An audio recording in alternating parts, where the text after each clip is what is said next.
শ্রী চৈতন্য চরিতামৃত মধ্যলীলা অষ্টম পরিচ্ছেদ। শ্রী চৈতন্য মহাপ্রভু এবং রামানন্দ রায়ের কথোপকথন। আজকে আমরা 256 নম্বর শ্লোক থেকে শুরু করব।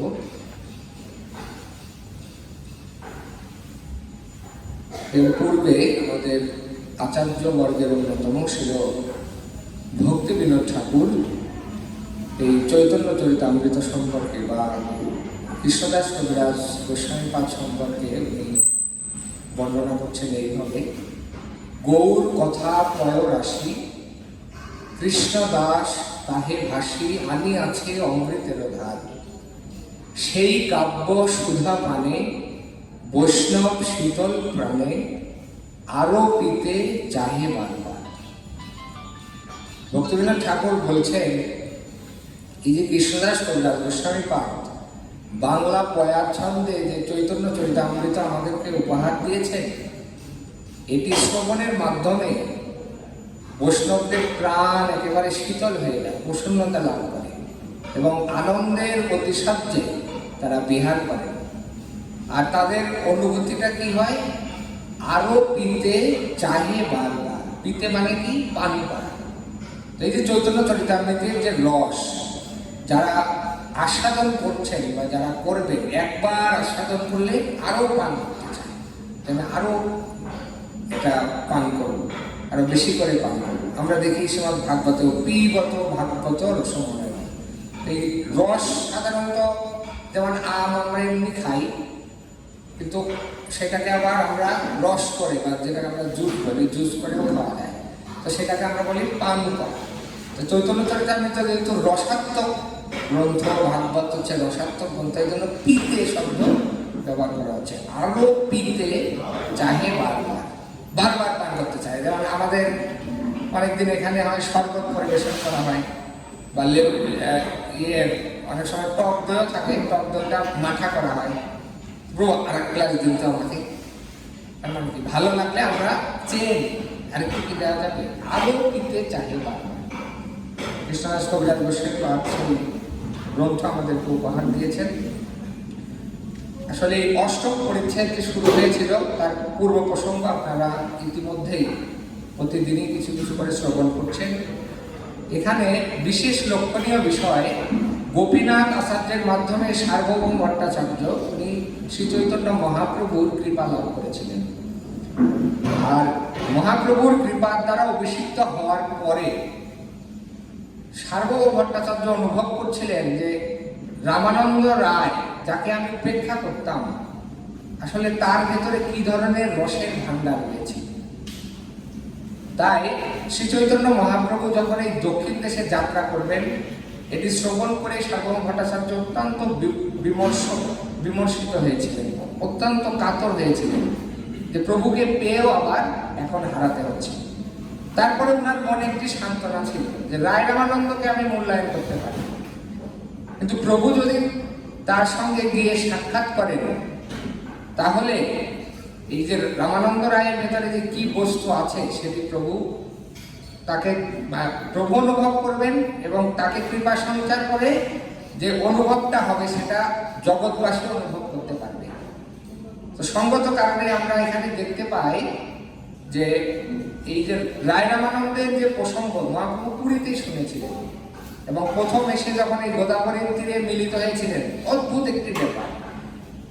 প্রতাপরুদ্র মহারাজকে আমরা দেখবো, এই যে রথের লীলাগুলি আসবে সামনে, মহাপ্রভু দর্শন দিচ্ছিলেন না, অথচ তারই একজন সরকারি, আমি বলবো, কারণ দক্ষিণ ভারতের পুরো স্টেটটাই উনি দেখতেন, মন্ত্রী বললেও রায় রামানন্দের এই উপাধিটা ভুল হয়, উনি আরো বড় ছিলেন। তো এই ধরনের রাজকার্যের একজন ব্যক্তির সাথে মহাপ্রভু সাক্ষাৎ হওয়ার সঙ্গে তাকে আলিঙ্গন করলেন। এইটা আমরা দেখি যে রামানন্দ রায়ের প্রতি মহাপ্রভুর কি ধরনের কৃপা ছিল। প্রথম সাক্ষাতেই তাকে আলিঙ্গন করে কৃপা শক্তি সঞ্চার করলেন, অথচ পুরীতে উনি রাজাকে দর্শন দিচ্ছিলেন না। এই যে প্রসঙ্গগুলি, রামানন্দ রায় কতটা কৃপার পাত্র ছিলেন এবং উনি একাধারে ছিলেন অর্জুন মহাশয় এবং বিশাখা দেবীর অবতার, সম্মিলিতভাবে এই গৌর লীলায় উনি এসেছেন। রামানন্দ রায়ের সাথে আলোচনার যে সারসংক্ষেপ, মহাপ্রভু প্রশ্ন জিজ্ঞেস করছেন, রামানন্দ রায় উত্তর দিচ্ছেন। তো পর্যায়ক্রমে যেটি ছিল স্বধর্ম আচরণ, কৃষ্ণে কর্মার্পণ, স্বধর্ম ত্যাগ, জ্ঞান মিশ্রা ভক্তি, এগুলি মহাপ্রভু বাধ্য বলে উল্লেখ করেছেন। জ্ঞান শূন্য ভক্তি থেকে মহাপ্রভু বলছেন নিয় হয়, কিন্তু সামনের দিকে যেতে থাকবে। তার মানে একেবারে গ্রাউন্ড ফ্লোর থেকে শুরু করেছেন, লেভেলটা হচ্ছে জিরো লেভেল। এখন যত তলা পর্যন্ত ওঠা যায় আধ্যাত্মিক মার্গে। এবং এক সময় আমরা দেখি রামানন্দ রায় তার অনুভূতি ব্যক্ত করেছেন যে লিফটে এরপরে যে আরো কোনো নাম্বার আছে, আরো কোনো তলায় যাওয়া যায়, এটা আমার জানা ছিল না।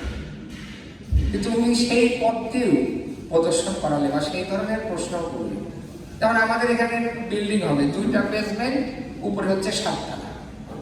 এখন টোটাল হয়তো আমরা যদি 0 থেকেও শুরু করি, তাহলে 0 থেকে 9 পর্যন্ত থাকবে। এখন কেউ যদি এসে এখানে 13 ডিজিট খুঁজতে চায় যে আমি 13 নাম্বার ফ্লোরে যেতে চাই, সম্ভব? তার মানে আমাদের আইডিয়াতেই নেই। তো রামানন্দ রায়ের অবস্থা এইরকম। তো উনি যতটুকু জেনেছিলেন সেটা ওই 9 তলা পর্যন্তই ছিল, কিন্তু মহাপ্রভু এসে বলছেন যে আরো সামনের কিছু বিষয় সম্পর্কে বলো। তা আমরা কি তাড়াতাড়ি করে ওই 3টা 4টা ফ্লোর বাড়াতে পারবো কনস্ট্রাকশন করে? কিভাবে সম্ভব হয়েছে আজকে আমরা পড়বো, যে মহাপ্রভু কিভাবে শক্তি সঞ্চার করে রায় রামানন্দ রায়কে অত উপরতলা পর্যন্ত নিয়ে গিয়েছেন আলোচনার পর্যায়ে। তাহলে জ্ঞান শূন্য ভক্তি মহাপ্রভু বললে নিয় হয়। এরপরে প্রেম ভক্তি, দাস্য ভক্তি, সখ্য প্রেম, বাৎসল্য প্রেম, মধুর প্রেম, কান্তা প্রেম, গোপী প্রেম এবং সর্বশেষ রাধারানীর প্রেম। শুধু এই পর্যন্ত শেষ নয়, রাধার স্বরূপ, কৃষ্ণের স্বরূপ। এবং গত 2 দিন যাবৎ আমরা কিছু প্রশ্ন উত্তর আস্বাদন করছিলাম, এবং কালকে আমাদের বিষয়টি ক্লিয়ার হয়েছে। যেমন বিদ্যার মধ্যে শ্রেষ্ঠ কোনটি, কীর্তির মধ্যে শ্রেষ্ঠ কোনটি। তো এইভাবে শ্রেষ্ঠ বস্তু সম্বন্ধে মহাপ্রভু প্রশ্ন করছিলেন রামানন্দ রায়কে। তা আমি অভিভূত হয়েছি। কালকে শ্রীপাদ প্রতিবোধন প্রভু উনি একটি বিষয় ক্লিয়ার করার মাধ্যমে সবগুলি প্রশ্নের অ্যান্সারকে কাজ করেছেন। সেটি কি ছিল? ভগবান শ্রীকৃষ্ণ হচ্ছেন অনন্ত কোটি বিশ্ব ব্রহ্মাণ্ডের মালিক, তার আদি নেই, অন্ত নেই। সেই ভগবান ভক্তের হৃদয়ের মধ্যে অবস্থান করছেন। অদ্ভুত ব্যাপার। তার আদিও নেই, অন্তও নেই, তার সীমানা নির্ধারণ করা যায় না। এই অসীম বস্তু ভক্তের হৃদয়ের মধ্যে অবস্থান করছে। তাহলে ভক্তের হৃদয়টা কত বড়! তাই প্রভু কালকে বেশ কিছু উদাহরণ দিয়েছিলেন যে যার কাছে বেশি ধন সম্পদ থাকবে সে হচ্ছে ধনী, যার বেশি কীর্তি জগতে প্রচারিত হবে, বৃহৎ কোনো কার্য সাধন করবেন, তিনি হচ্ছেন কীর্তিমান। এবার আমরা যে কোনো বৈশিষ্ট্যই আমরা নিয়ে আসি না কেন, এই যে তোমারও হৃদয়ে সদা গোবিন্দ বিশ্রাম, এই অনন্ত কোটি বিশ্বব্রহ্মাণ্ডের মালিক এই যে হৃদয়ের মধ্যে যে অবস্থান করছেন, তার মানে কি ভক্তকে আমরা যে বৈশিষ্ট্য দিয়ে আমরা বৈশিষ্ট্য দ্বারা প্রকাশ করি না কেন, ভক্ত হচ্ছেন শ্রেষ্ঠ। সেটা বিদ্যার দিক থেকে হতে পারে, যশের দিক থেকে হতে পারে, কীর্তির দিক থেকে হতে পারে। তাই এই সমস্ত প্রশ্নের উত্তর, এই সার সংক্ষেপ হচ্ছে এটি, যে ভগবানের অনেক কিছু আছে, কিন্তু ভগবান নিজেই আবার ভক্ত। এবং আমরা সেদিন দেখেছি তুলসী দলমাত্রেণ জলস্য চিলুকেন, বা সেই শ্লোকের মাধ্যমে বিক্রিণীত সমাহাত্ম্যম ভক্তস্য ভক্তবৎসল। অদ্বৈত গোসাই তুলসী মঞ্জরি দিয়ে যখন প্রার্থনা করছিলেন, এই যে বিক্রিণীতে, ভগবান নিজেকে বিক্রি করেছেন কার কাছে? ভক্তের কাছে। তাহলে সব আছে তার, কিন্তু উনি আবার আরেকজনের ধন, সেই ধনটা কার? ভক্তের। তাই ভক্ত হচ্ছেন শ্রেষ্ঠ। সেই প্রসঙ্গগুলি আমরা কালকে কিছু শ্রবণ করেছি। আজকে আমরা 256 থেকে শুরু করব। উপাস্যের মধ্যে কোন উপাস্য প্রধান, শ্রেষ্ঠ উপাস্য যুগল রাধা কৃষ্ণ নাম। রামানন্দ রায়কে মহাপ্রভু প্রশ্ন করলেন, আমরা যে উপাসনা করব তার ভিতরে কোন উপাসনা শ্রেষ্ঠ? রামানন্দ রায় উত্তর দিচ্ছেন রাধাকৃষ্ণের যে যুগল উপাসনা। তো শিল প্রভুপাদ উনি সুযোগ পেলে, আপনারা জানেন সেটা গীতার তাৎপর্য হোক, ভাগবতের তাৎপর্য হোক, উনি কিন্তু একটি বিষয় হাইলাইট করবেন, এবং এখানেও তাই করেছেন। শ্রী চৈতন্য মহাপ্রভু জিজ্ঞাসা করলেন সমস্ত উপাস্য বস্তুর মধ্যে কোন উপাস্য বস্তুটি প্রধান? রামানন্দ রায় উত্তর দিলেন রাধা কৃষ্ণ নাম, অর্থাৎ হরে কৃষ্ণ মহামন্ত্র শ্রেষ্ঠ উপাস্য। সুযোগ পেয়েছেন, মহামন্ত্র নিয়ে এসেছেন। তাহলে প্রভুপাদের বিশেষ একটি ব্যাপার আমরা দেখি, যেটি অন্য আচার্যদের ক্ষেত্রেও দেখা যায় না।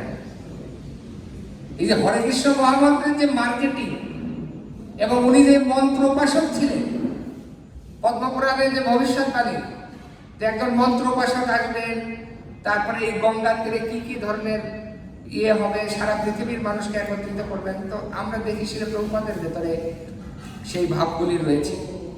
তাই এখানে এই যে যুগল রাধাকৃষ্ণ উপাসনা প্রভুপাদ উল্লেখ করলেন, হরে কৃষ্ণ কৃষ্ণ কৃষ্ণ হরে হরে, হরে রাম রাম রাম হরে হরে।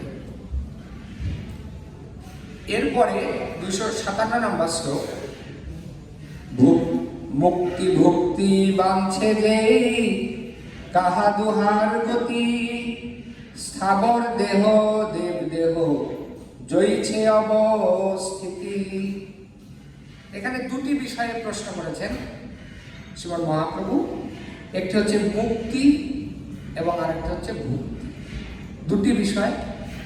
তো সেই দুটি বিষয়ে বলা হচ্ছে কি, দ্বিতীয় লাইনে অ্যান্সার দিচ্ছেন রামানন্দ রায়, যারা মুক্তির বাসনা করে তারা স্থাবর দেহ প্রাপ্ত হয়, আর যারা ভক্তি বাসনা করে তারা দেব দেহ প্রাপ্ত হয়।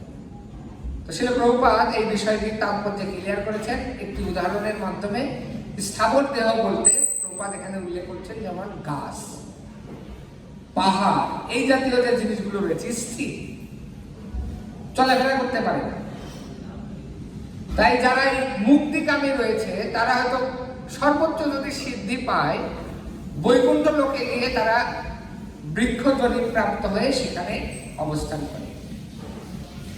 আর মজার বিষয় হচ্ছে সেখানে হয়তো ভগবানকে দর্শনের সুযোগ লাভ হয়, কিন্তু যারা ভগবানের পার্শ্বদ রূপে তার সেবা করে আর একজন ঠাই দাঁড়িয়ে থাকেন, এই দুজনের ভেতরে অনেক পার্থক্য রয়েছে।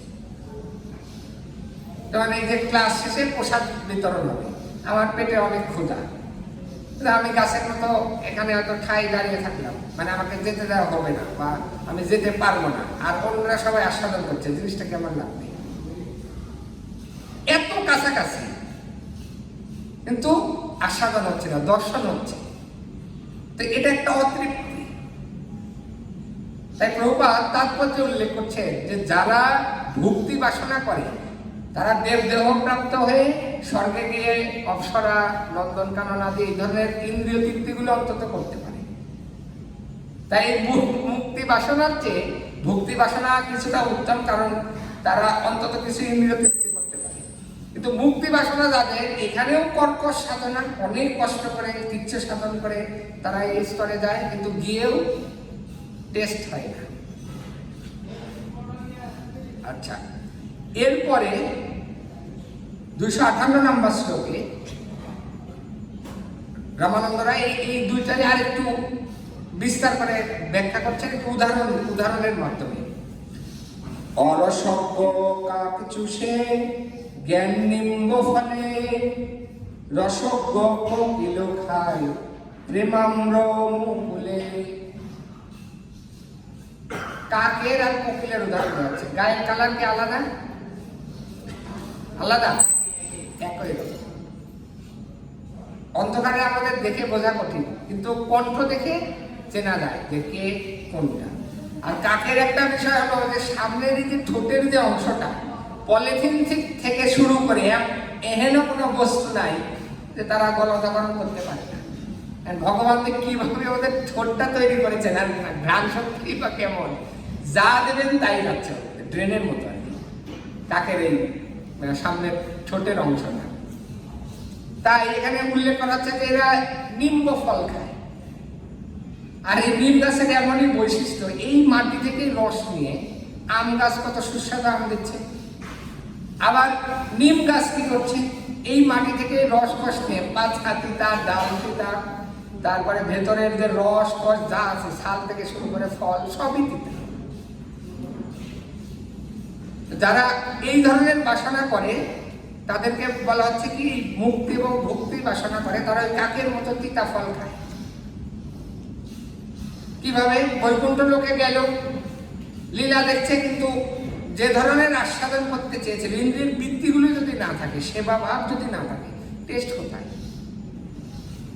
আবার স্বর্গে গিয়ে হয়তো আমরা ভাবছি ও এখানে তো অনেক দিন থেকে তারা হয়তো ইন্দ্রিয় তৃপ্তি করছে, কিন্তু ফলশ্রুতিতে কি হচ্ছে? পুঁজি যখন শেষ তখন হোটেল থেকে আবার বিদায় দেওয়া হচ্ছে।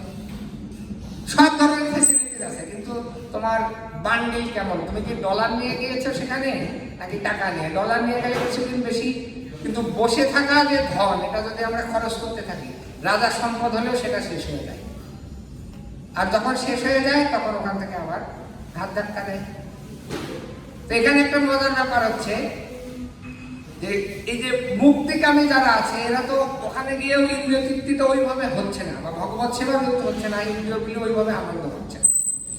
কিন্তু স্বর্গে গিয়ে এরা তো ইন্দ্রিয় তৃপ্তি করলে ফুল পরিমাণে।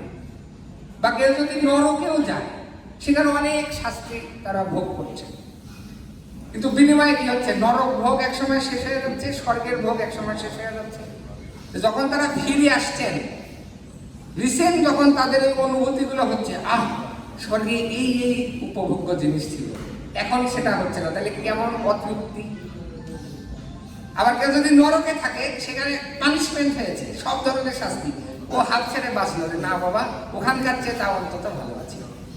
তাই এই দৃষ্টিকোণ থেকে যদি আমরা বিচার করি, স্বর্গে যাওয়াটা আরো বেশি নিকৃষ্টতম, আরো বেশি কষ্টদায়ক।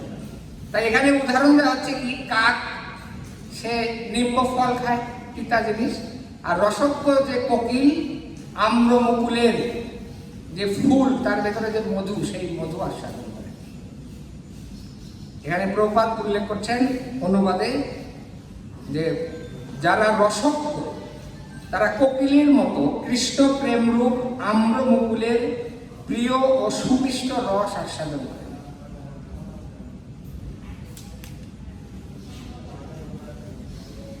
অভাগিয়া জ্ঞানী আস্বাদয়ে শুষ্ক জ্ঞান, কৃষ্ণ প্রেমামৃত পান করে ভাগ্যবান। ওই আগের শ্লোকেরই আরেকটি এক্সটেনশন করা হচ্ছে।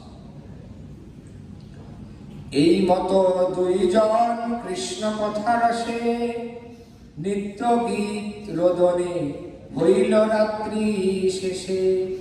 তাহলে যে রাতে এই যে আলোচনা হয়েছিল, প্রথম কি শ্লোক দিয়ে মনে আছে? কোন শ্লোক ছিল? প্রভু কহে বিদ্যার মধ্যে কোন বিদ্যা সার। এটা যদি আমরা ধরি যে সন্ধ্যা বা প্রসাদ প্রসাদ পেয়ে রায় রামানন্দ রায় এবং শ্রীমদ মহাপ্রভু এই আলোচনায় বসেছিলেন, তাহলে এ পর্যন্ত যে আলোচনা হলো এই যে কাক কোকিলের উদাহরণের মাধ্যমে, ততক্ষণে অলরেডি ভোর। এই সারা রাত আস্বাদন হয়েছে, এবং ভাবের আতিশয্যা শুধু যে কথাবার্তা হয়েছে তা না, নিত্য গীত রোদনে। কালকে আমরা দেখছিলাম যে বিরহ মধ্যে কোন বিরহ গুরুতর। প্রভু যখন আলোচনা করছিলেন, আমি দেখছিলাম আশেপাশে অনেকেরই চোখ দিয়ে অশ্রু নির্গত হচ্ছিল। তো যখন ওই প্রসঙ্গগুলি এসেছে, তখন এই যে রোদন, আবার যখন ভক্তের মহিমা কীর্তিত হয়েছে, সমস্ত কীর্তি যশ ভক্তের, তখন উদ্দণ্ড নৃত্য কীর্তন হয়েছে। তো এই যে সারা রাতের যে ফুটেজটা কবিরাজ গোস্বামী পাদ কৃপা করে আমাদের সামনে তুলে ধরেছে, যে সেই রাতে কি কি ঘটেছিল। এরপরে কি হয়েছে? দোহে নিজ নিজ কার্যে চলিলা বিহানে, সন্ধ্যাকালে রায় আসি মিলিলা আর দিনে। প্রভুপাদ তাৎপর্য উল্লেখ করছেন পরের দিন সন্ধ্যাবেলা। তাহলে কি হলো? সারা রাত কৃষ্ণ কথার অঙ্গে কাটালেন, সকালবেলা রামানন্দ রায় তার ডিউটিতে চলে গেলেন। বিহানে শব্দ উল্লেখ করা, গ্রামে হয়তো অনেকে শুনে থাকবেন বিহান বেলা। আমি যখন শুনতাম, আমি আর ভাবি এই ধরনের ভাষা কোথায় পাই? বুড়িমা যারা আছে, পিসি বা ঠাকুমা, তারা বলতেন বিহান বেলা অমুক জায়গায় যাবো। বিহান বেলা কি? ছোটবেলা বুঝতাম না। আমরা দেখি যে কবিরাজ গোস্বামী পাদ সেই শব্দ এখানে নিয়ে এসেছে। দোহে নিজ নিজ কার্যে চলিলা বিহানে, মহাপ্রভু তার যে কার্যগুলি ছিল সেগুলি করলেন, আর রামানন্দ রায় তার রাজকার্য দেখাশোনা করার জন্য উনি রাজ দরবারে চলে গেলেন, ওনার যে অফিস ছিল সেখানে চলে গেলেন। ওই দিনে আর আসলেন না। পরের দিন সন্ধ্যাবেলায় এসে মহাপ্রভুর সাথে দেখা করছে। এই দিনে মজার একটি ঘটনা ঘটেছে। মজার ঘটনাটা এই দিনে এসে রামানন্দ রায় মহাপ্রভুর চরণ জড়িয়ে ধরেছে। আগের দিনে তো বসে আলোচনা হচ্ছিল, আজকে শুরুতে এসে চরণ জড়িয়ে ধরেছেন, কিছু কথাবার্তা হয়েছে। চরণ জড়িয়ে ধরে রামানন্দ রায় এখন মহাপ্রভুর সামনে উপস্থাপন করছেন। ইষ্ট গোষ্ঠী কৃষ্ণ কথা কহি কতক্ষণ, প্রভু পদ ধরি রায় করে নিবেদন। প্রথমে কিছু কথাবার্তা হয়েছে, এরপরে মহাপ্রভুর চরণ জড়িয়ে ধরেছেন। তো কি অনুভব হয়েছিল যে কাল সারা রাত আলোচনা, এই ধরনের লাইন আমরা দেখিনি, কবিরাজ গোস্বামী পাদ বর্ণনা করেন। একদিনের মধ্যে রামানন্দ রায়ের কোন ভাবের উদয় হল? কথাবার্তা শেষ, মহাপ্রভুর চরণ জড়িয়ে ধরেছেন। তো সেই অনুভবগুলি কৃষ্ণদাস কবিরাজ গোস্বামী পাদ আমাদের সামনে তুলে ধরছেন। রামানন্দ রায়ের কি অনুভব? কৃষ্ণ তত্ত্ব, রাধা তত্ত্ব, প্রেম তত্ত্ব সার, রস তত্ত্ব, লীলা তত্ত্ব বিবিধ প্রকার, এত তত্ত্ব মোর চিত্তে হইলে প্রকাশন, ব্রহ্মাকে বেদ যেন পড়াইল নারায়ণ।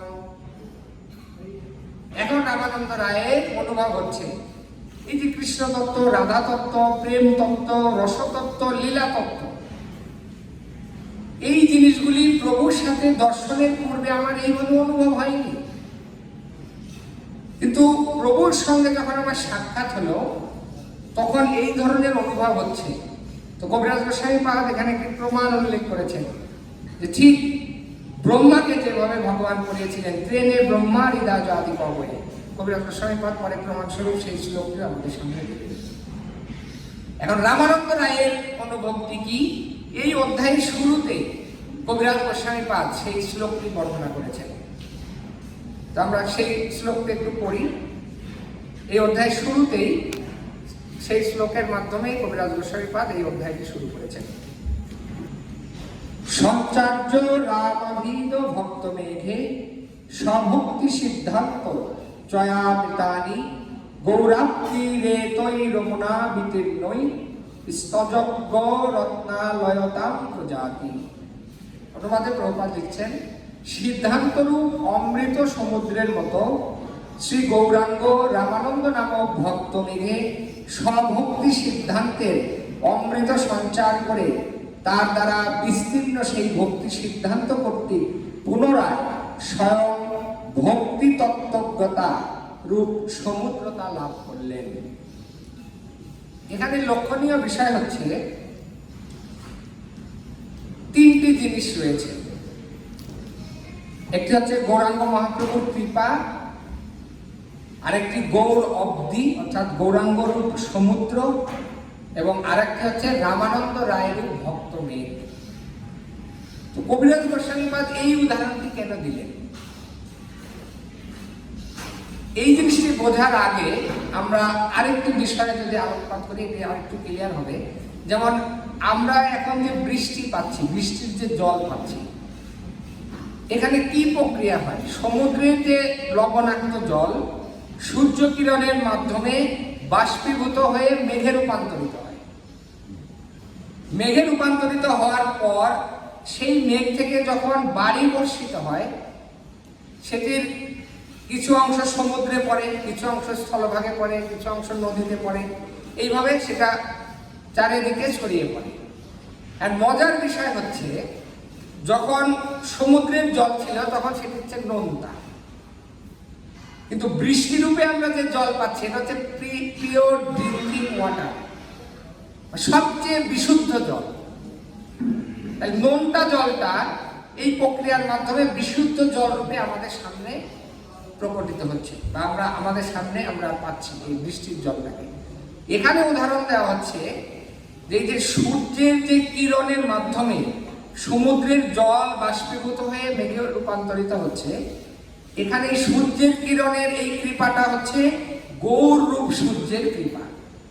আমরা যেমন জানি কৃষ্ণ সূর্য সম, মায়া হয় অন্ধকার। তাহলে গৌরাঙ্গ মহাপ্রভু এবং কৃষ্ণের কোনো ভেদ নেই। এখানে ঘটনাটা ঘটেছে কি, তাহলে এই যে সূর্যরূপী যে কৃপা, সেটা গৌরাঙ্গ মহাপ্রভু কৃপা করছেন। সমুদ্রের যে জল, সেটা বলা হচ্ছে গৌর অব্দি। তাহলে এই গৌরাঙ্গ রূপ যে সমুদ্র, এখানে কি নোনতা জল রয়েছে? নোনতা জল রয়েছে না, তিনি হচ্ছেন অখিল রসামৃত সিন্ধু। সেখানে নোনতা জল কিসে? অমৃতের সিন্ধু। সে অমৃত, আমরা যদি অমৃত বলি তবুও ভুল হবে। রাধা কৃষ্ণের সর্বোচ্চ যে রসতত্ত্ব, সেটি গৌরাঙ্গ মহাপ্রভুর মধ্যে বিদ্যমান, এই গৌর অব্দি, গৌরূপ সমুদ্রের মধ্যে বিদ্যমান। তাহলে ইতিমধ্যেই অমৃতকে ফেল করে এই রসতত্ত্ব গৌরাঙ্গ মহাপ্রভুর রূপ সমুদ্রে অবস্থান করছে। সেই অমৃত গৌরাঙ্গ মহাপ্রভুর কৃপারূপ সূর্য কিরণের মাধ্যমে মেঘ রূপে ঘনীভূত হয়েছে। কার ভেতরে? রায় রামানন্দ রূপী ভক্তের ভেতরে। তাহলে আগে ছিল নোনা জল, মেঘে পরিণত হলো, বৃষ্টি হচ্ছে বৃষ্টি লোয়াটা। আর এখন আগেই আছে অমৃত, রামানন্দ রায় রূপী ভক্তের ভেতরে সঞ্চারিত হয়ে সেটা যখন আমাদের সামনে বর্ষিত হচ্ছে, সেটার আমরা কি উপমা ব্যবহার করতে পারি? তো কবিরাজ গোস্বামী পাদ শুরুতে এই শ্লোক দিয়ে শুরু করেছেন এই দায়িত্ব, যে মহাপ্রভু নিজে কি করেছেন, তার এই অমৃতের ভান্ডার উনি সঞ্চার করেছেন রায় রামানন্দের ভিতরে। আর এই রায় রামানন্দ রূপ মেঘ থেকে যখন বাড়ি বর্ষিত হচ্ছে, অমৃত বর্ষিত হচ্ছে, সেটি কতটা আস্বাদনীয়। কবিরাজ গোস্বামী পাদের মহিমা আমরা কিভাবে প্রকাশ করতে পারি? উনি আমাদেরকে কি উপহার দিয়েছেন, এটা আমরা কি কল্পনা করতে পারি? তাহলে এই মেঘ থেকে, রামানন্দ রূপী মেঘ থেকে যে অমৃত বর্ষিত হচ্ছে, সেটি আবার কে আস্বাদন করছে? মহাপ্রভু নিজে। যেমন বৃষ্টির জল বললাম, কিছু জল সমুদ্রে আবার পড়ছে। তাহলে সেই সমুদ্রে পড়ছে, তার সাথে সাথে আবার আমাদেরও সৌভাগ্য হয়েছে কবিরাজ গোস্বামী পাদের কৃপায় সেই অমৃতের কিঞ্চিত আস্বাদন করার জন্য। এই ভাব যখন রামানন্দ রায়ের ভেতরে এসেছে, তখন উনি মহাপ্রভুর চরণ জড়িয়ে ধরেছেন। জড়িয়ে ধরে বলছেন যে এই যে কৃষ্ণ তত্ত্ব, রাধা তত্ত্ব, প্রেম তত্ত্ব, সার রসতত্ত্ব, লীলা তত্ত্ব, এত কিছু যে আলোচনা হয়েছে, পূর্বে তো আমার এই ধরনের অনুভব হয়নি। অনুভব কিসের? আমি আগে উদাহরণ দিচ্ছিলাম যে আমাদের কাজ হচ্ছে 9 তলা বিল্ডিং এর, 13 তলা লিফট খুঁজে তো লাভ নেই। তো রামানন্দরা একসময় প্রকাশ করে ফেললেন যে এরপরেও প্রশ্ন কেউ করতে পারে, আমার তো কি জানা ছিল না। কিন্তু তুমি শুধু কি করেছো? প্রশ্নই করনি, শুধু প্রশ্নই করনি, তুমি আবার আমার হৃদয়ে সেই শক্তি সঞ্চারিত করে তুমি সেটির উত্তরও আবার আমার ভেতর থেকে বের করেছো। এই অনুভব থেকে রামানন্দ রায় উনি কাতর হয়ে মহাপ্রভুর চরণে নিবেদন করছেন। তো এখন তার যে অনুভব, আমরা এই অধ্যায়ে 2-1টি অনুভব আমরা যদি শ্রবণ করি, তাহলে আরেকটু ইয়ে হবে যে রামানন্দ রায়ের কি অনুভব, যে মহাপ্রভু কিভাবে তাকে কৃপা করছেন। রায় কহে আমি নট, তুমি সূত্রধার। পুতুল খেলা আপনারা দেখেছেন, পুতুলগুলি যে নাচে, এখন সিসিমপুর হয়, ছোট বাচ্চারা দেখার জন্য পাগল, অনেক সব নাম টাম রয়েছে, টুকটুকি, হালু, আরো কি সব। তো ওরা ওই বিভিন্ন জনের বিভিন্ন কথা মাথা নাড়ে, বাচ্চা কাচ্চারা দেখে খুব মজা, কিন্তু পেছন থেকে কেউ কলকাঠি না। তো রামানন্দ রায় বলছেন আমি হচ্ছে পুতুল আর তুমি সূত্রাধার। প্রভুপাদ এইভাবে উপস্থাপন করলেন মার্কেটে ভাগবত ধর্মে। এনেছো যদি প্রভু আমারে নাচাতে, নাচাও নাচাও প্রভু নাচাও সে মতে, কাষ্টের পুষ্ট যেমন উত্তলি যেমন নাচাও সে মতে। প্রভুপাদ যখন বোস্টনে পৌঁছালেন, এই যে মার্কিনে ভাগবত ধর্ম কবিতা রচনা করেছেন, সেখানেও ঠিক এইভাবে উপস্থাপন করেছেন, আমি কাঠের পুতুল, এখন তুমি আমাকে নাচাও। তো রায় রামানন্দ রায় একই কথা বলছেন, রায় কহে আমি নট, তুমি সূত্রধার, আমাকে তুমি নাচাচ্ছ। কিন্তু সুতাটা তুমি ধরে রেখেছো। যেই মতো নাচাও সেই মতো চাই নাচিবার।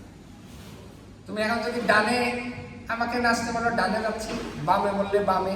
পুতুল নাচে আমরা বিভিন্ন অঙ্গি ভঙ্গি দেখবি, অনেকগুলো মাথা সামনে, আবার অনেক সময় পেছনে। আমাদের এখানে তো ইয়ত ফোরামের ভক্তরা অনেক সময় করে, কখনো ডানে কখনো বামে। রামানন্দ রায় বলছেন সামনে পিছনে ডানে বামে যেভাবে খুশি, সুতা তো তোমার হাতে, তুমি নাচাচ্ছ। আরেকটি উপমা রামানন্দ রায় এখানে দিচ্ছেন, মোর জিহ্বা বিনা যন্ত্র তুমি বিনা ধারী। এই যে আমি যে বলছি, জিহ্বা দিয়ে যে আমি উচ্চারণ করছি, আমার এই জিহ্বাটাকে তুমি ব্যবহার করছো, তাহলে এটা কি? বিনা যন্ত্রের সাথে তুলনা করা হচ্ছে। কিন্তু বিনাটা বাজাচ্ছে কে? তুমি। তাই এই বিনাটাকে তুমি যে ধরনের রাগ, যে ধরনের সঙ্গীত তুমি এখান থেকে আদায় করতে চাও, তুমি তোমার মতো করে নিচ্ছ, আর আমি ওইভাবেই বাজছি। ঠিক যেমন হারমোনিয়ামে একদম দক্ষ শিক্ষক হারমোনিয়ামটাকে যেভাবে ইচ্ছা উনি রাগ সঙ্গীত থেকে শুরু করে বিভিন্ন ধরনের তাল সেই হারমোনিয়াম থেকে আদায় করে নিতে পারেন। তো রামানন্দ রায় বলছেন আমি হারমোনিয়াম, আর তুমি হচ্ছে মাস্টার, তুমি হচ্ছে হারমোনিয়ামের গুরু। তাই আমার কাছ থেকে তোমার যে ধরনের ইচ্ছা, সেই ধরনের সুর, সেই ধরনের কথা, সেই ধরনের রসতত্ত্ব তুমি আমার কাছ থেকে আদায় করে নিচ্ছ। মোর জিহ্বা বিনা তুমি বিনা ধারী, তোমার মনে যেই উঠে তাহাই উচ্চারি। তোমার মনে যে যে ধরনের ভাবের উদয় হচ্ছে, আমি সেই সেই জিনিসগুলি তোমার সামনে উপস্থাপন করছি।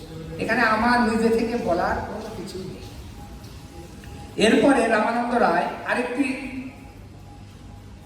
ওই অধ্যায়ে আবার তার অনুভূতি ব্যক্ত করছেন, রায় কহে যেই কহাও সেই কহি বাণী। তুমি যা বলাচ্ছ আমি তাই বলছি, কি কহিয়ে ভালো মন্দ কিছুই না জানি। ত্রিভুবন মধ্যে হয়েছে হয় কোন ধীর, যে তোমার মায়া নাটে হইবে কই স্থির। মোর মুখে বক্তা তুমি, তুমি হও শ্রোতা।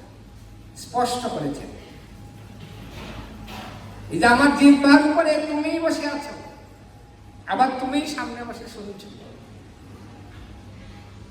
অদ্ভুত ব্যাপার। মোর মুখে বক্তা তুমি, তুমি হও শ্রোতা। অত্যন্ত রহস্য শুনো সাধনের কথা। তাহলে ভগবান জিহ্বায় আবির্ভূত হয়ে বলাচ্ছেন, আমার সামনে বসে উনি নিজেই সেটা আস্বাদন করছেন। তো এই ধরনের অনুভব যখন রামানন্দ রায়ের ভেতরে হয়েছে, তখন উনি প্রভুর চরণ জড়িয়ে ধরে তার অনুভূতিগুলো বলছেন। পরের শ্লোকে এসে সেই অনুভূতি ব্যক্ত করছেন, অন্তর্যামী ঈশ্বরের এই রীতি হয়ে, বাহিরে না কহে বস্তু প্রকাশে হৃদয়ে। বলছেন ঈশ্বরের এটাই স্বভাব। মনে হচ্ছে সামনে একেবারে কেমন প্রকাশনার মতো বসে আমাকে কিছু প্রশ্ন করছেন, আর উনি শুনছেন, চুপচাপ বসে আছেন। কিন্তু বসে আছেন সামনে, কিন্তু ভেতরে কাজ করা শেষ। তেনে ব্রহ্মরিদা আদি কবাই। ভক্তি আশ্রয় বৈষ্ণব সাহেব মহারাজ এই জিনিসটাকে আধুনিক ঘরানায় উপস্থাপন করেন। সামনে বসে আছেন, কিন্তু একেবারে সরাসরি পুরো সফটওয়্যার ডাউনলোড করে দিয়েছেন রামানন্দ রায়। তেনে ব্রহ্মাজরি আদি কবাই। ঠিক যেভাবে ভগবান ব্রহ্মার হৃদয়ে এই সফটওয়্যার ডাউনলোড করে দিয়েছিলেন, ঠিক একইভাবে। তাই বলছেন এটাই ঈশ্বরের নীতি। বাইরে থেকে বোঝা যাচ্ছে না, উনি সামনে বসে আছে, কিন্তু ভেতরে কাজ করা শেষ। বাহিরে না কহে, কিচ্ছু বোঝা যাচ্ছে না, বস্তু প্রকাশের হৃদয়ে। ঠিক যেভাবে সমুদ্রের জল সূর্যের কিরণের মাধ্যমে যখন বাষ্পীভূত হয়, আমরা কেউ দেখতে পাই না, ঠিক এই গৌরাঙ্গরূপ সমুদ্রের অমৃত যখন রামানন্দ রায় রূপী ভক্ত মেঘে সঞ্চারিত হচ্ছে, বাইরে থেকে দেখা যাচ্ছে না যে কিভাবে হচ্ছে। তো রামানন্দ রায় উনি অনুভব করছেন যে এটি এই প্রভুরই কর্ম, এটা আমার কোনো কীর্তি নেই। এরপরে কবিরাজ গোস্বামীপাদ ভাগবতের প্রথম শ্লোকে রেফারেন্স দিয়েছেন, জন্মদাস্য যত অন্যায় ইতরত চ অর্থে সবিজ্ঞ সরার তেনে ব্রহ্মরিদা যাদি কবয়ে বুঝন্তি যৎসুরালো তেজবারে নিদম যথা বিনিময় যত্রতি সর্বম মৃষা ধাম নাশে সদা নিরস্ত কুহবম সত্যম পরম ধীমহি। কবিরাজ গোস্বামীপাদ সেই শ্লোকের রেফারেন্স দিলেন আমাদের। এখন রামানন্দ রায় কিন্তু প্রসঙ্গ চেঞ্জ করেছেন। তার এই অনুভবের পর আজকে উনি ভাবছেন যে প্রভু তো বেশ কয়েকদিন হলো এখানে অবস্থান করছেন, মহাপ্রভু 10 দিন অবস্থান করেছিলেন। তো এখন রামানন্দ রায় ভাবছেন যে একটি বিষয় আমার কাছে একটু সংশয় মনে হচ্ছে। এই যে এই কয়েকদিন ধরে যে শ্রবণ কীর্তন হচ্ছে, একটি বিষয় আমার এখনো সন্দেহ থেকে গিয়েছে। প্রভুকে আজকে আমি জিজ্ঞেস করতে চাই। এক সংশয় মন আছয় হৃদয়ে, কৃপা করি কহ মোরে তাহার নিশ্চয়ে। বলছেন একটা সংশয় আছে। সংশয়টি কি? রামানন্দ রায় বলছেন, পহিলে দেখিলু তোমার সন্ন্যাসী স্বরূপ। প্রথম যেদিন গোদাবরীর তীরে রায় রামানন্দের সাথে সাক্ষাৎ হলো, রামানন্দ রায় বিশাল প্যানেল নিয়ে বৈদিক ব্রাহ্মণ আদির সকলকে নিয়ে, উনি যেহেতু রাজা, কি ধরনের মিছিল আপনারা কল্পনা করতে পারেন। গোদাবরীতে গিয়েছেন স্নান করার জন্য। মহাপ্রভু ঠিক ঘাটের অদূরে উনার শরীর থেকে বৈষ্ণব মহারাজ এটাকে বলেন এরকম ভোল্টেজ বাড়িয়ে দিয়েছে। যেমন আমাদের এখানে যা ভোল্টেজ, এটা যদি আরো কয়েক হাজার গুণ বাড়ানো হয়, হ্যালোজেন লাগালে কেমন লাইট আরো স্পষ্ট দেখা যায়। তো কবিরাজ গোস্বামীপাদ সেই শব্দ আবার চৈতন্য চরিতামৃতে নিয়ে এসেছেন। সূর্য শত সমকান্তি অরুণ বসন। শত শত সূর্যের যে আভা, যে কিরণ, সেটি মহাপ্রভুর শরীর থেকে নির্গত হচ্ছে। সুবিলিত সুবলিত প্রকাণ্ড দেহ কমল লোচন। আর মহাপ্রভুর যে হাইট, সেটি ছিল 7.5 হাত, 7.5 ফিট, 7.5 ফিট। আবার আজানুলম্বিত ভুজ, হাঁটুর নিচ পর্যন্ত। আবার চোখটা আমাদের তো এখানে এসে শেষ, মহাপ্রভুর আকর্ণ। তাহলে এই ধরনের অদ্ভুত চেহারা, এরকম ব্যক্তি দেখা যায় না। শরীরে মনে হচ্ছে গলিত স্বর্ণ, সবে মাত্র টকবক করে ফোটালে স্বর্ণকে যে ধরনের রং, তার উপরে আবার ভোল্টেজ বাড়ানো। সূর্য শত কান্তি অরুণ বসন। এই রূপ দেখে রামানন্দ রায় কি করেছেন, এই পুরো টিম ওখানেই থেকে গিয়েছে। রামানন্দ রায় একা হেঁটে চলে যাচ্ছেন সেই ব্যক্তির কাছে, আগে কিন্তু দেখা হয়নি। রামানন্দ রায় সেই স্মৃতি মনে পড়েছে যে প্রথম যেদিন তোমাকে দেখেছিলাম, তো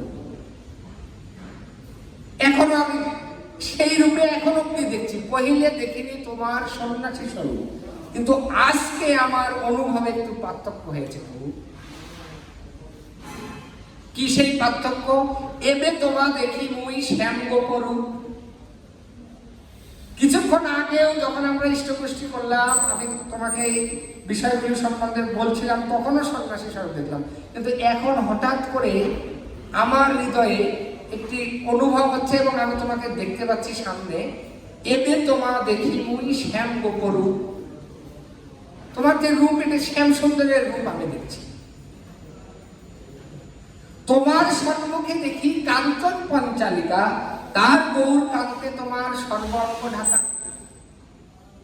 তো শুধু যে শ্যাম গোপরূপ দেখছি তা না, তোমার সামনে দেখছি তপ্ত কাঞ্চন বর্ণ একটি বালিকা দাঁড়িয়ে আছে, আর তার যে গায়ের আবরণ, সেই আবরণ তোমার শ্যাম সুন্দর রূপী অয়পরের উপরে পড়েছে। শুধু এটা দেখেছি তা নয়, তাহাতে প্রকট দেখি সবংশী বদন। সেখানে এই বাঁশি বা তুমি যে বংশীধ্বনি যে ভগবান করেন, সেই যে রূপ, সেটিও দেখছি। আর কি দেখছি? শুধু বংশীধ্বনি দেখছি না, নানা ভাবে চঞ্চল তাহে কমল লোচন, এবং সেই বাঁকা চোখের চাহনি, সেটি দেখছি। এখন রামানন্দ রায় মহাপ্রভুকে প্রশ্ন করছেন, এই মতো দেখি তোমা হয় চমৎকার, অকপটে কহ প্রভু কারণ ইহার। প্রথমে দেখেছিলেন সন্ন্যাসী, কিছুক্ষণ আগেও সেই রূপ ছিল। এরপরে দেখলেন শ্যামল কান্তি, কৃষ্ণের যে গায়ের রং, বাঁশি হাতে, কিন্তু এর সঙ্গে আরেকটি জিনিস যুক্ত হয়েছে, কাঞ্চন পঞ্চালিকা, তপ্ত কাঞ্চন রূপের বালিকা তার সামনে, এবং তার গৌর কান্তি দ্বারা মহাপ্রভুর সমস্ত অঙ্গ ঢাকা। এই জিনিসটি দেখে মহাপ্রভু তো দেখছেন যে অবস্থা খুব একটা ভালো না, তো মহাপ্রভু এবার কৌশল করছেন। প্রভু কহে কৃষ্ণে তোমার গাঢ় প্রেম হয়। বলছেন রামানন্দ, তুমি তো কৃষ্ণের প্রেমিক ভক্ত, প্রগাঢ় প্রেম রয়েছে কৃষ্ণের প্রতি, প্রেমের স্বভাব এই জানিল নিশ্চয়, তাই তুমি যা দেখছো এটা প্রেমেরই বৈশিষ্ট্য। কিন্তু আমি কিন্তু সন্ন্যাসী, তুমি যাই দেখো আমি কিন্তু সন্ন্যাসী, সেই অরুণ বসনদারি, আমি সন্ন্যাসী, কিন্তু তুমি যেহেতু প্রেমী ভক্ত তাই তুমি আমাকে এই ধরনের দর্শন করছো। তো মহাপ্রভু এখন রেফারেন্স দিচ্ছে যে প্রেমী ভক্তদের কি কি হয়। মহাভাগবত দেখে স্থাবর জন্ম, সর্বত্র হয় তার ইষ্টদেব স্ফুরণ। স্থাবর জঙ্গম দেখে, না দেখে তার মূর্তি, সর্বত্র হয় তার ইষ্টদেব স্ফুরণ। মহাপ্রভু এখন বলছেন রামানন্দ, তুমি যেহেতু প্রেমিক ভক্ত তাই সর্বত্রই তুমি তোমার ইষ্টদেবকে দর্শন করছো, এটা ভক্তের একটি লক্ষণ। কিন্তু আমি সন্ন্যাসী রূপে আছি, তুমি যদি দেখছো এটা আসলে ওরকম হবে। তো এখন এই প্রসঙ্গ বোঝাতে গিয়ে কবিরাজ গোস্বামীপাদ দুটি শ্লোক উনি কোট করেছেন। প্রথম শ্লোকটি হচ্ছে সর্বভূতেষু যপস্যৎ ভগবত ভাবন আত্মন ভূতানি ভগবতাত্মনেস্য ভাগবত উত্তম। যিনি ভাগবতোত্তম, তিনি সর্বভূতে আত্মার স্বরূপ ভগবান শ্রীকৃষ্ণকেই দেখেন এবং আত্মার আত্মস্বরূপ শ্রীকৃষ্ণে সমস্ত জীবকে দেখেন। গীতাতে আমরা সেটি দেখেছি, বিদ্যা বিনয় সম্পন্ন ব্রাহ্মণে গভীরস্থিনী শুনি চৈব সমকায় চ পণ্ডিত সমদর্শিনা। এটা পণ্ডিত ব্যক্তিদের দর্শন, আত্মদর্শন। এটা ভক্তের সাধারণ বা স্বাভাবিক একটি কোয়ালিটি, ভক্ত আত্মতত্ত্ব রূপে দর্শন করে। আর তুমি তো প্রেমী ভক্ত,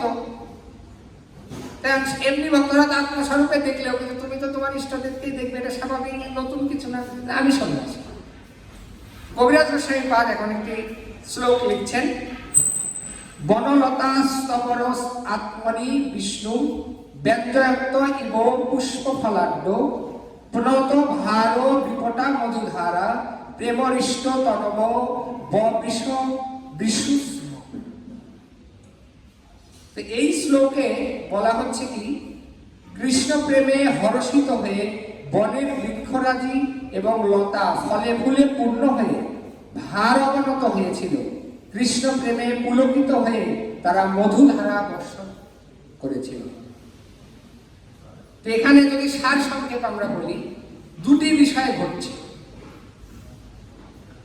গোপীগণ, ব্রজগোপিকারা যখন এই যে লতা পাতার উপরে শিশির বিন্দু দেখছেন, শিশির বিন্দুটা পড়লো, যেমন দুর্বা ঘাসের উপরে আমরা দেখি, তাহলে কি হয়, একটা বিন্দুর আকার ধারণ করে।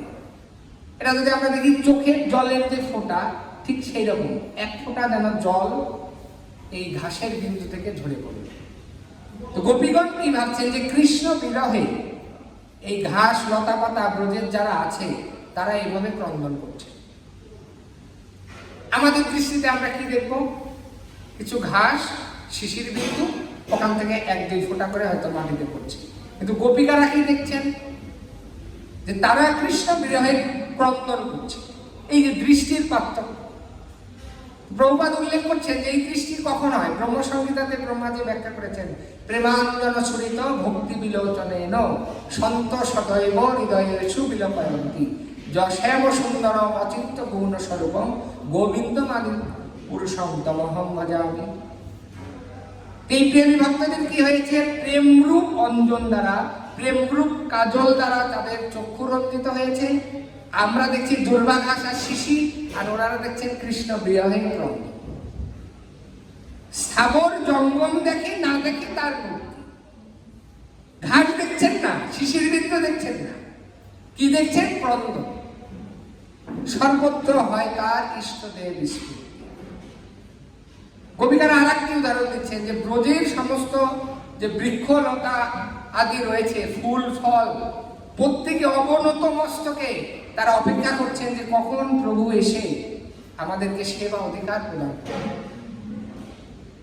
আমরা এখন যদি চাঁপাইনবাবগঞ্জে যাই, সেখানে গাছের যে আকৃতিগুলো ছোট, মানে মূল যে কাণ্ড বেশি উপরের দিকে ওঠে না, ছোট মানে নিচু থেকে ডালপালাগুলি চারিদিকে, এটাকে আমরা বলি ঘটের মতো ছড়িয়ে পড়ে।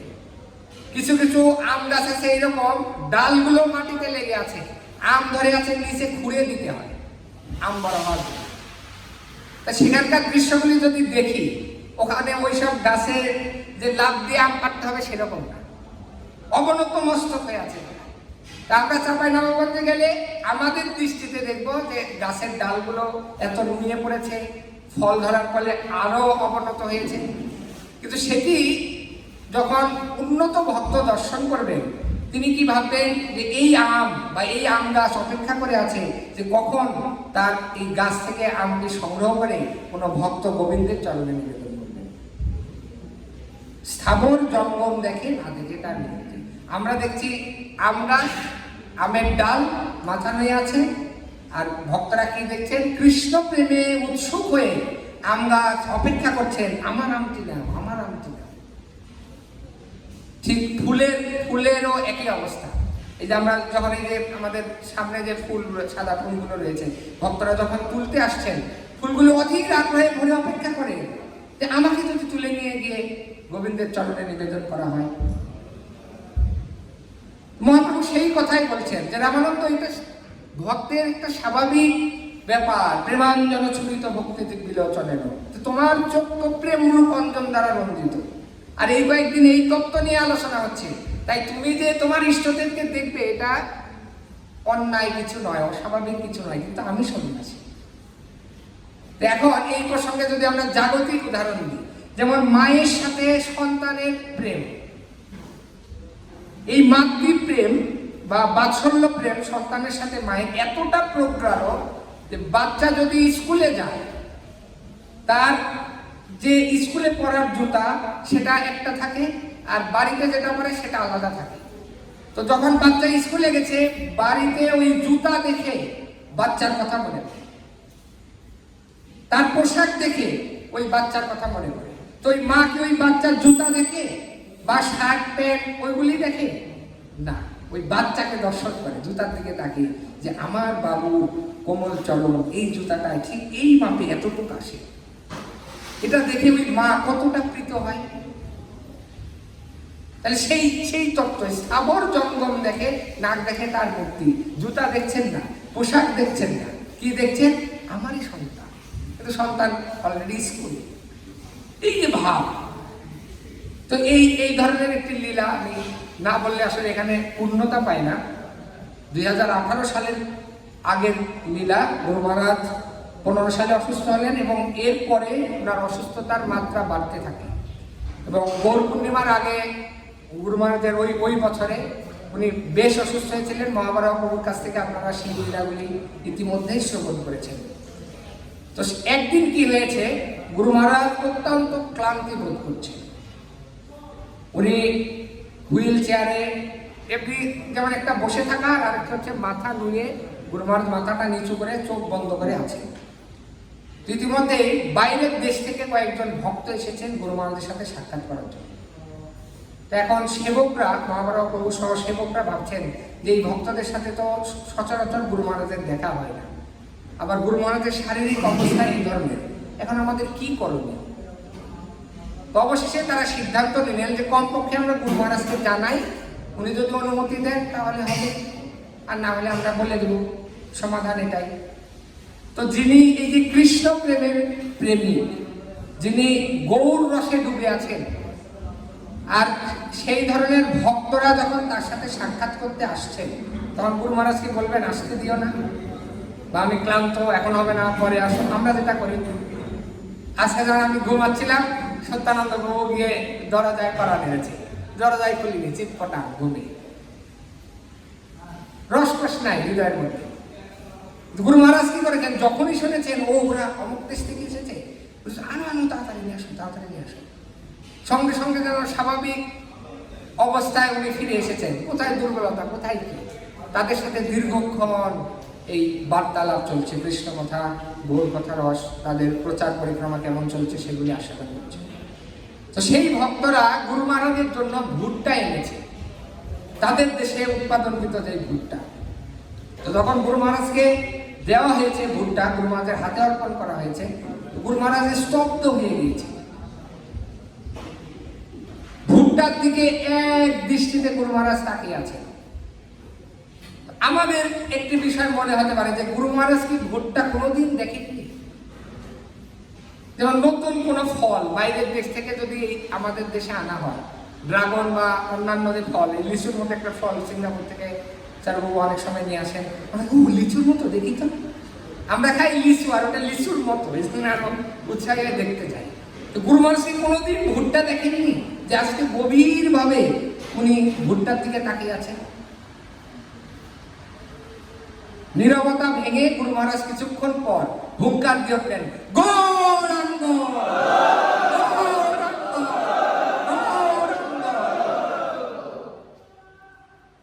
গুরু মহারাজ কি দেখেছেন?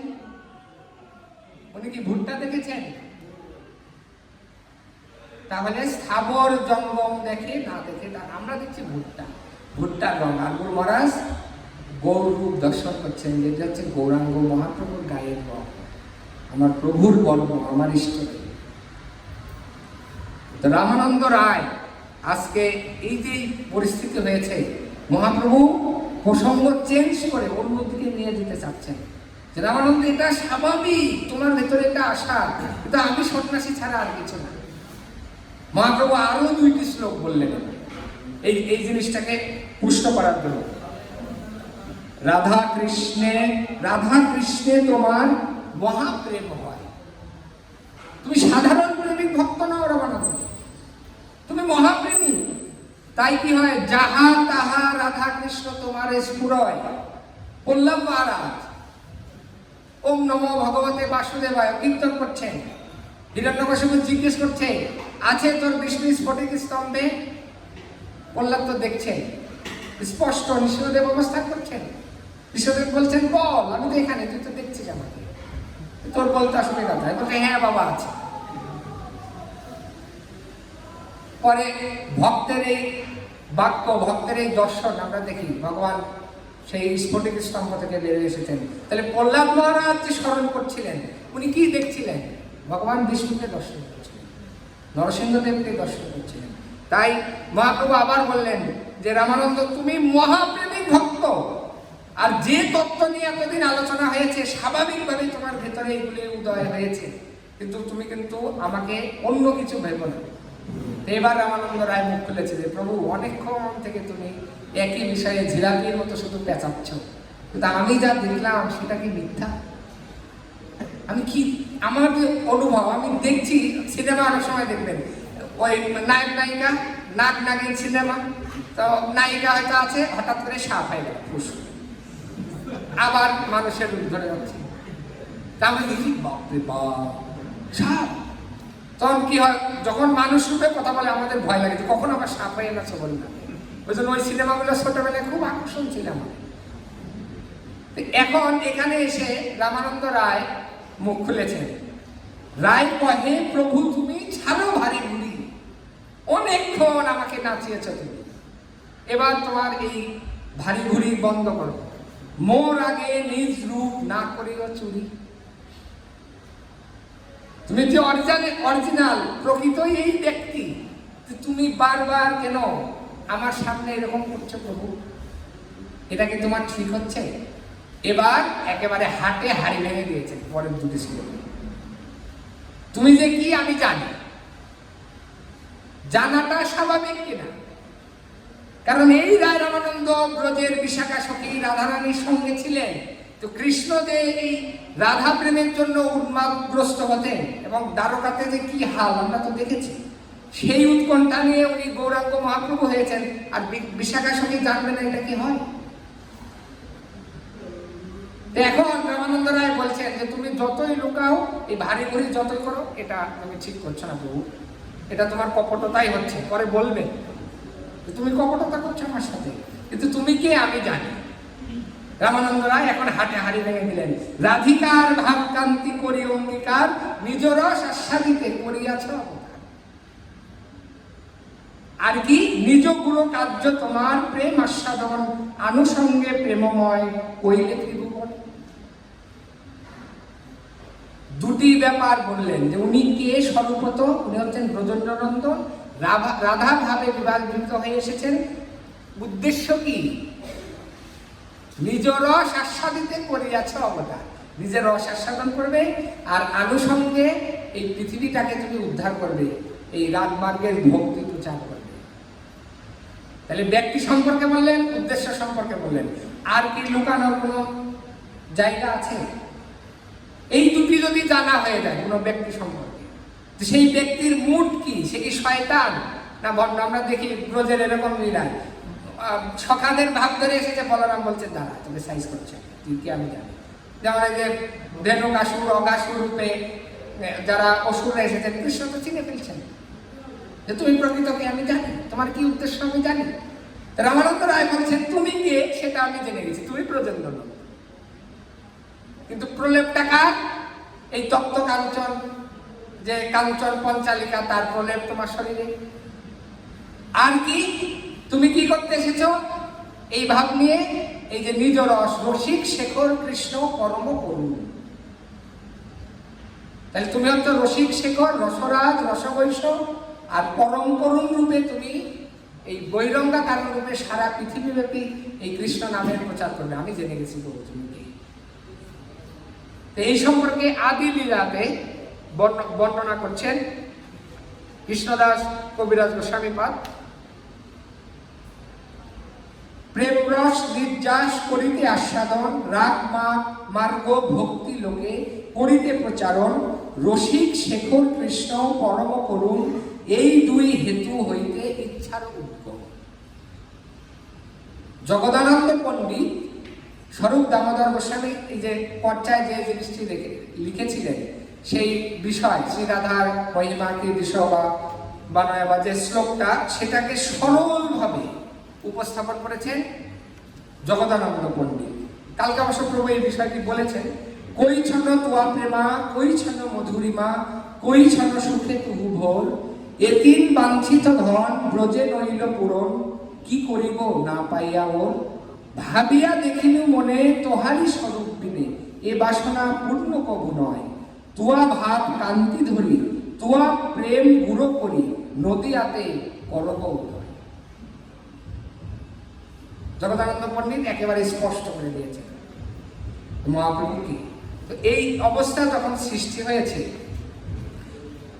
এখানে কবিরাজ গোস্বামীপাদ আদি লীলাতে বর্ণনা করছেন যে আপনা লুকাইতে কৃষ্ণ নানা যত্ন করে। আমরা দেখলাম অনেক চেষ্টা করলেন, তুমি মহাভাগবত, তাই স্থাপন জন্ম থেকে এটা স্বাভাবিক, এটা তোমার ইষ্টদেবের স্ফূর্তি, এটা সব রূপ নয়, তথাপি তাহার ভক্ত জানে তাহার। এটা হচ্ছে মজার ব্যাপার। এই আমাদের এই জগতের ভগবানেরা নিজেকে প্রকাশ করার জন্য ব্যতিব্যস্ত, আর কৃষ্ণ নিজেকে লুকিয়ে রাখার জন্য ব্যতিব্যস্ত, কিন্তু ভক্তের কাছে ধরা খাচ্ছে। আপনা লুকাইতে কৃষ্ণ নানা যত্ন করে। এখানে আমরা দেখলাম কত যত্নের সাথে রামানন্দ রায়কে উনি উপেক্ষা করতে চাইলেন, তথাপি তাহার ভক্ত জানয়ে তাহারে। কিন্তু রামানন্দ রায়ের কাছে মহাপ্রভু ধরা পড়ে গেলেন। তো এখন রামানন্দ রায় বলছেন, আপনি আইলে মনে করিতে উদ্ধার। যদিচ্ছয়া, ভাগবতে একটি শব্দ আপনারা দেখবেন, সংস্কৃত শব্দ, যদিচ্ছয়া, নিজ ইচ্ছাক্রমে। কেউ তোমাকে ডেকে আনেনি, তুমি নিজ ইচ্ছায়, যদিচ্ছয়া, নিজ ইচ্ছাক্রমে তুমি এসেছো আমার মতো শূদ্র অধম পতিতকে উদ্ধার করার জন্য। কিন্তু এসে এ কি ধরনের আচরণ প্রভু তোমার?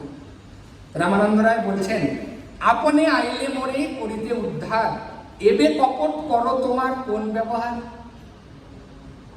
এসেছো উদ্ধার করতে, কিন্তু এই ধরনের ভারী ভুরি করছো, কপট আচরণ করছো আমার সাথে। যখন এই অবস্থা হয়েছে, মহাপ্রভুকে কপট বলেছেন। তা আমরা দেখি চৈতন্য চরিতামৃতে কবিরাজ গোস্বামীপাদ উল্লেখ করছেন, প্রিয়া যদি মান করি করেন ভৎসন, বেদস্তুতি হইতেও হরে মর্ম। বিশাখা সখী কৃষ্ণকে ব্যঙ্গ করে কপট বলছে। কতক্ষণ আর চুপ থাকা যায়? পরের শ্লোকে এসে মহাপ্রভু কি করলেন? তবে হাসি তারে প্রভু দেখাইলা স্বরূপ, রসরাজ মহাভাব দুই এক রূপ। তাহলে এই যে মহাপ্রভুর যে স্বরূপ, সেই ফুটেজটা এই শ্লোকের মাধ্যমে প্রকাশিত হলো।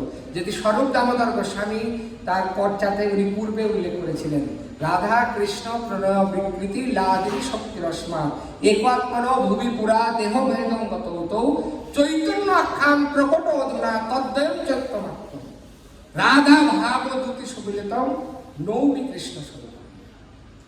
তাহলে এই চৈতন্য মহাপ্রভু আর কেউ নেন, তিনি হচ্ছেন এই রসরাজ মহাভাব, এই দুই রূপের যে মিলিত তৈরি।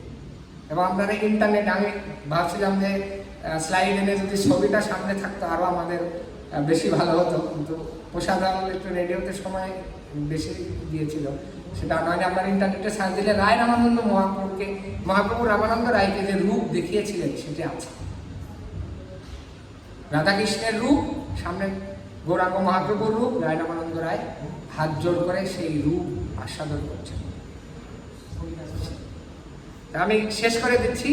এই রূপটা দেখার পরে রামানন্দ রায় কি হলো? দেখি রামানন্দ হইলা আনন্দে মূর্ছিতে, ধরিতে না পারে দেহ পড়িলা ভূমিতে। তো যখন এই রসরাজ মহাভাব রূপ দেখেছেন, রামানন্দ রায় মূর্ছিত হয়ে মাটিতে পড়ে গিয়েছেন। তো এখান থেকে একটি প্রশ্ন আসতে পারে, সন্ন্যাসী রূপ দেখেছেন, মূর্ছিত হননি। শ্যামগোপ রূপ দেখেছেন, মূর্ছিত হননি। তারপরে সেই শ্যামগোপ রূপের উপরের আবরণ তপ্ত কাঞ্চন, এই কাঞ্চন পঞ্চালিকা, সেই রূপ দেখেও মূর্ছিত হননি। কিন্তু যখন রসরাজ মহাভাব, এই দুই রূপ একত্রে যখন গৌরাঙ্গ মহাপ্রভু রূপে তার সামনে প্রকট হয়েছেন, রামানন্দ রায় আর নিজেকে ধরে রাখতে পারেননি। জগদানন্দ পণ্ডিত তার প্রেম বিবর্তে এই প্রসঙ্গ উল্লেখ করেছেন, সেটা আপনারা আগেই শ্রবণ করেছেন। মৃদুবনের যে লীলা, সেখানে রাধা কৃষ্ণ একসাথে তারা শয়ন করেছিলেন। হঠাৎ করে রাধারানী, উনি স্বপ্ন দেখে তার নিদ্রাভঙ্গ হলো। রাধারানী অনুভব করছিলেন যে কৃষ্ণ তুমি পাশে থাকা সত্ত্বেও গৌর বরণ রূপ এক নবকিশোর নটবর আমার চিত্তকে হরণ করেছে। আমি এটা কিছুতেই মানতে পারছি না। কে ওই ব্যক্তিটি? কে কৃষ্ণ? আমি জানতে চাই তুমি পাশে থাকার পরে। তো জগদানন্দ পণ্ডিত, আর এক দুই মিনিট আমি শেষ করছি, এটা খালি রিডিংটা পড়ে। নিধুবনে দুই জনে চৌদিকে সখীগণে, শ্রুতি আছে রসের আলসে, নিশি শেষে বিধুমুখী উঠিলেন স্বপ্ন দেখি, কাঁদি কাঁদি কহে বধূ পাশে, উঠো উঠো প্রাণনাথ কি দেখলাম অকস্মাৎ, এক যুবা গৌর বড়। তুমি আছো এখানে, কিন্তু আমি এক গৌর বরণ রূপ দেখে, কিবা তার রূপঠাম, যিনি কোটি কত কাম, রসরাজ রসের সদন, অশ্রুকম্প পুলক আদি, ভাব ভূষা নিরবধি, নাচে গায়ে মহামত্ত হইয়া, অনুপম রূপ দেখি, জুড়াইল মো রাখি, মন ধায় তাহারে দেখিতে।